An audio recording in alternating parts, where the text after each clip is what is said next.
Member for Bradfield. Deputy Speaker, we all know the statistics, but they bear repeating.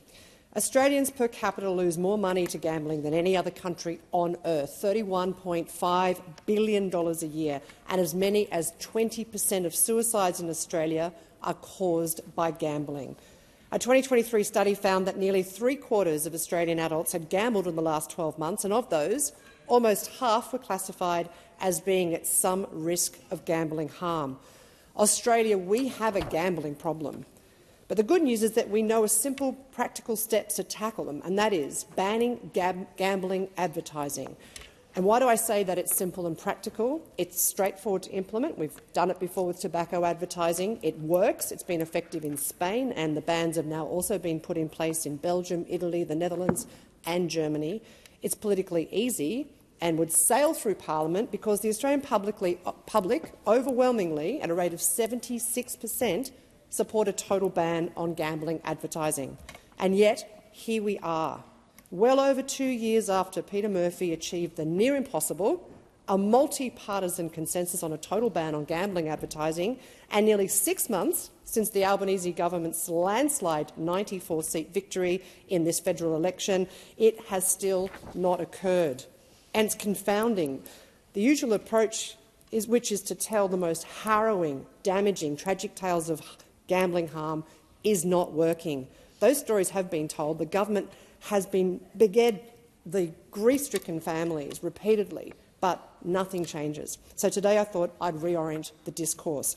A few weeks ago, as mentioned by the member for Clare, we were lucky enough to hear in this place from one of Australia's most beloved cricketers, Usman Khawaja, and alongside families of people who had lost loved ones to the damaging impacts of gambling and survivors who had managed to escape its clutches, Usman told us about two other impacts which aren't usually discussed as frequently, although constituents in Bradfield have written to me about the first of these. And the first is that the impact gambling has on our children's experience of sport. Everyone knows that gambling ads saturate television and online coverage of games.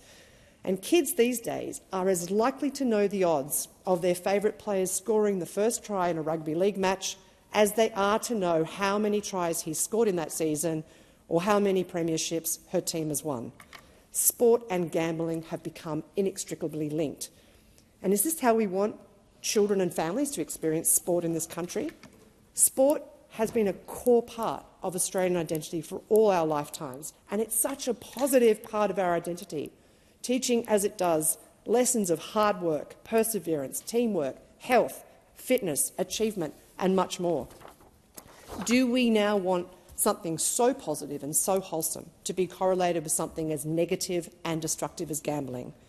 Anyone who's watched a football game on commercial television, caught up with the basketball highlights on YouTube, or gone to the pub with friends to watch the T20 cricket match is all too familiar with the pervasiveness of gambling advertising. Sports should be for sport's sake, not to make a quick buck or to get a quick added thrill by placing a cheeky bet. And the second, less discussed aspect of harm created by gambling is that experienced indirectly by our athletes. Usman explained that athletes can be targeted by punters who have lost money on matches the punters have gambled on. And in some instances, athletes are targeted and even doxed when large gambling losses are suffered and the punters blame the athlete. Clearly, this impacts the well-being of athletes, and it's an unnecessary condition to the security that the scrutiny that they are already under and the stress that they already experience. And I raise these issues that Usman raised for an important reason.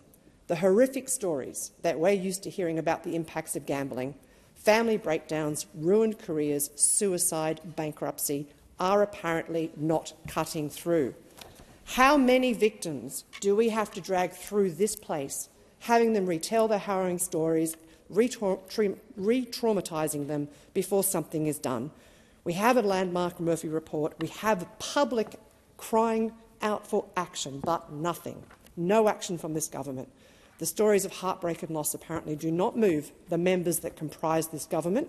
So maybe stories of kids now linking sport with gambling and its negative impacts on athletes will. The crossbench will keep up the fight on this. The government can bet on it.